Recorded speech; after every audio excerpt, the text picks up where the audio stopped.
Greetings from the VRILOCK cult. This VRILOCK occult report is in the public domain. Thank you for joining us. Enjoy. Greetings and welcome to the program. This is your host Tom VRILOCK, and in today's episode of the VRILOCK Occult Report, I will be addressing some questions that my secret club members have asked. I've decided to do a little free consultation to the public domain regarding Magick and mixing magic patterns from different systems. So let's begin. Well, first of all, some of my club members have asked if mixing magical patterns from different systems is a good idea, if it's okay to do, and does it work? Well, the answer is yes to all of these questions, but with one caution.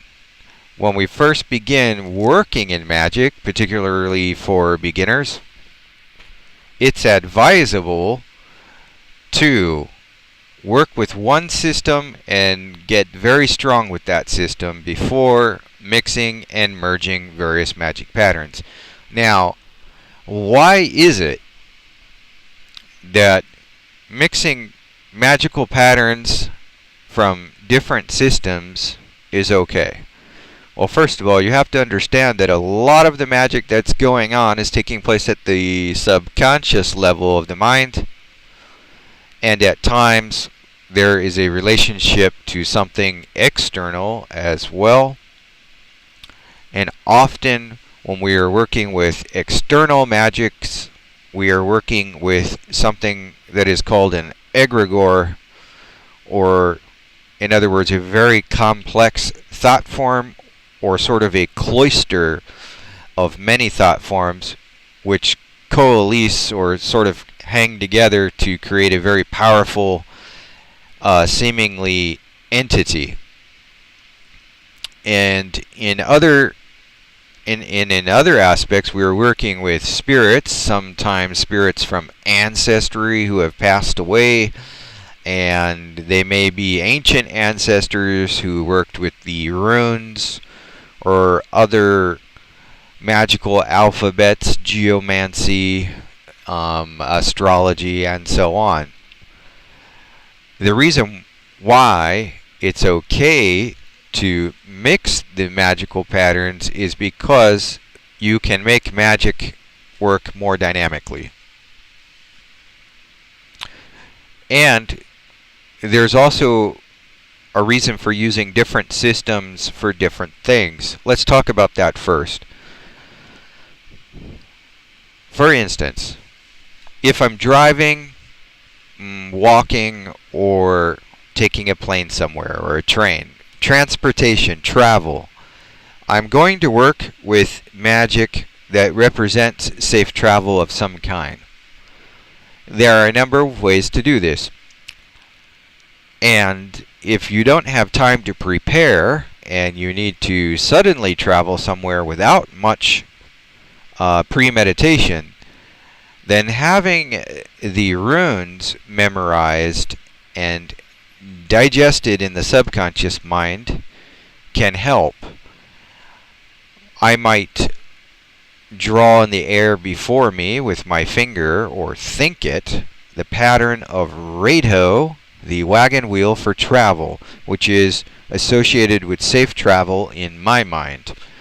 And there is no emotional attachment to it, as there shouldn't be while driving, particularly. So Radho tends to work quite well for me.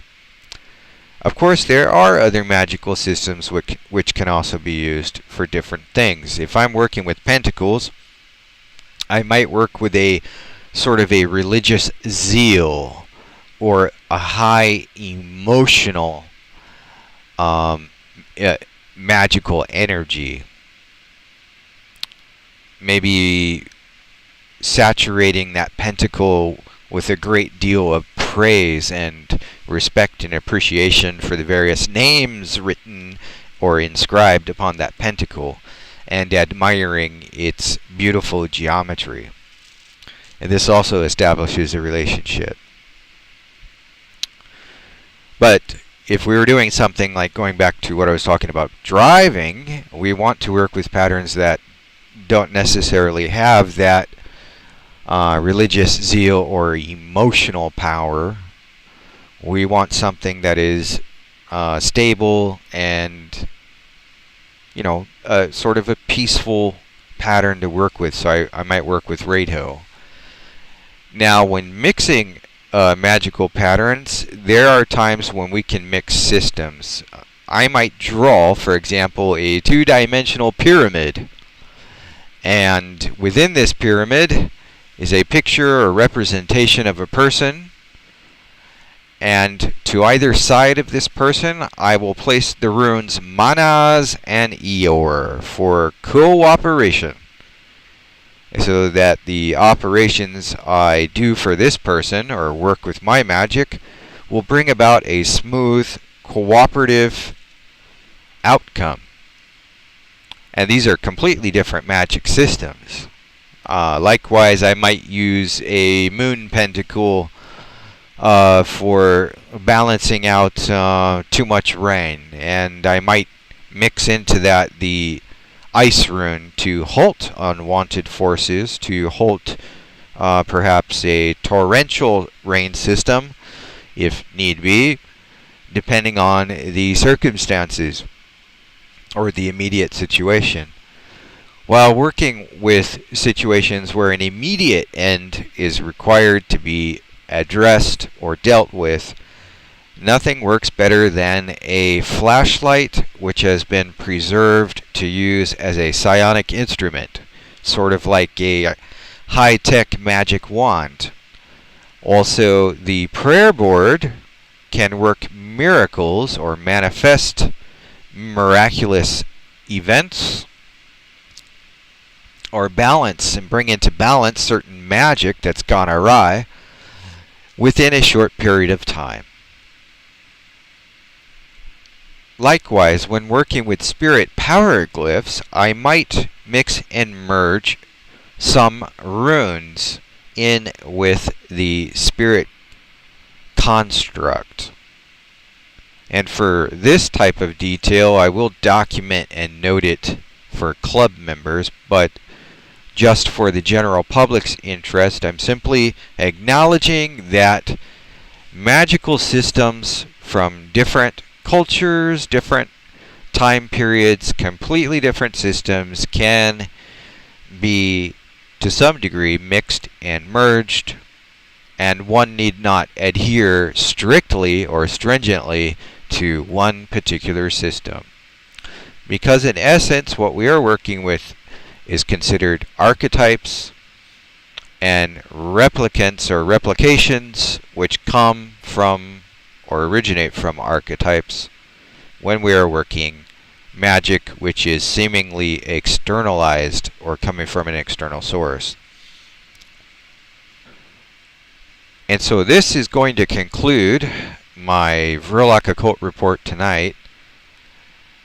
And if you are interested in pursuing more detail about how I've used these magic patterns, being that I've been very successful in the past 30 years working with magic patterns and magic techniques, meditation, psionics, and spiritual powers, my knowledge is invaluable to many people. If you feel that you are one of these people who wants to come and learn with me, share your experiences, read my personal journals, get insider audio and video and cool books and documents, then I invite you to come and enjoy my club. Go to VRILOCK.com/contact, fill out the survey, colleagues' interest, and I will get in touch with you about our secret club on a secret web address.